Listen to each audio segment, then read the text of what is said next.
Bonsoir à tous et bienvenue dans cette édition. Un plaidoyer pour consolider la démocratie au Sénégal. La rencontre a été organisée ce matin par les universitaires, la société civile et les organisations de défense des droits de l'homme.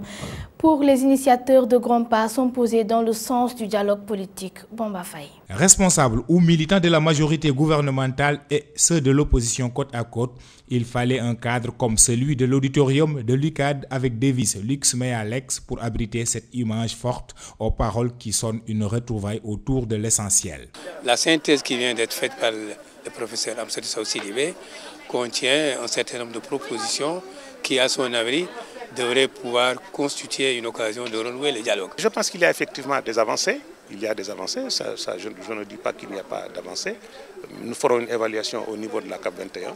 Je pense qu'il se peut que nous puissions, sur la base de ces différents documents, envisager de proposer des mesures capables de consolider la démocratie. J'ai une série de 16 propositions dans ce sens que j'ai annoncées. Je les soumettrai au collectif. L'Institut des droits de l'homme et de la paix, l'Association sénégalaise pour les Nations unies, le réseau africain des femmes travailleuses n'ont pas alors fait dans le néant en initiant ce plaidoyer pour la consolidation de la démocratie au Sénégal. Et à l'arrivée, il y a eu des propositions concrètes. Par exemple, créer une délégation qui aille voir le chef de l'État pour lui faire savoir qu'il n'y avait pas de remise en cause de sa qualité de chef de l'État, puisque le président le Conseil constitutionnel avait reconnu cela. Il a prêté serment, et puis il y a une reconnaissance de fait qui est indéniable. Alors, voilà, lui demander donc de tendre la main à l'opposition.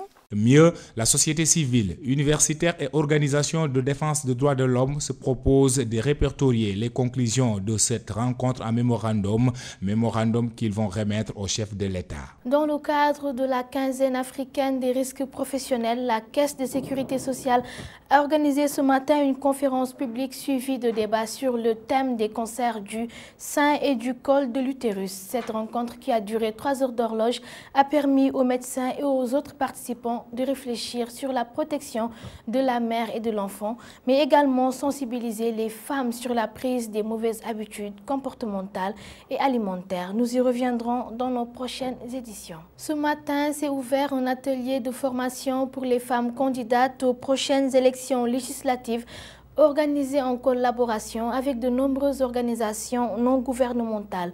Il vise au renforcement des capacités de ces dernières. Albert Abouban. Un atelier de formation pour les candidates aux prochaines élections législatives se tient à Dakar depuis ce matin. Ainsi, plus d'une cinquantaine de femmes issues de tous les partis politiques du pays ont réfléchi sur les problèmes qu'elles rencontrent lors des échéances électorales. Oui, l'intérêt de cet atelier est double. En réalité, il vise un peu à permettre de faire le point sur cette exigence de la parité au niveau de la représentation parlementaire, mais surtout définir le rôle, la place et les responsabilités des futures femmes parlementaires dans la mission qui leur sera prochainement confiée de représenter leurs concitoyens dans l'hémicycle, c'est-à-dire à l'Assemblée nationale. Organisé avec le soutien d'organisations non gouvernementales, mais aussi du Fonds des Nations Unies pour la femme, cet atelier semblait nécessaire car le Sénégal, à l'instar de beaucoup de pays africains, a besoin d'élus formés pour mieux le représenter dans les instances de décision. Disons que l'un des résultats attendus est la prise de conscience par les femmes candidates ou les aspirantes candidates, ou même celles qui sont déjà dans les fonctions électives et les mandats électoraux, des enjeux qui sont reliés à la participation politique des femmes, c'est-à-dire en fait des enjeux en termes de législation, en termes d'organisation des partis politiques, en termes de stratégie de campagne. Les femmes candidates aux législatives prochaines ont suivi avec attention la communication faite par les constitutionnalistes sur le contexte politique socio-culturel des législatives 2007 ainsi que le cadre juridique de ces élections. 2 jours durant, elles vont ainsi se familiariser avec les enjeux de leur participation dans ces élections. L'actualité se poursuit hors de nos frontières. L'ancien président russe Boris Yeltsin a été inhumé cet après-midi à Moscou.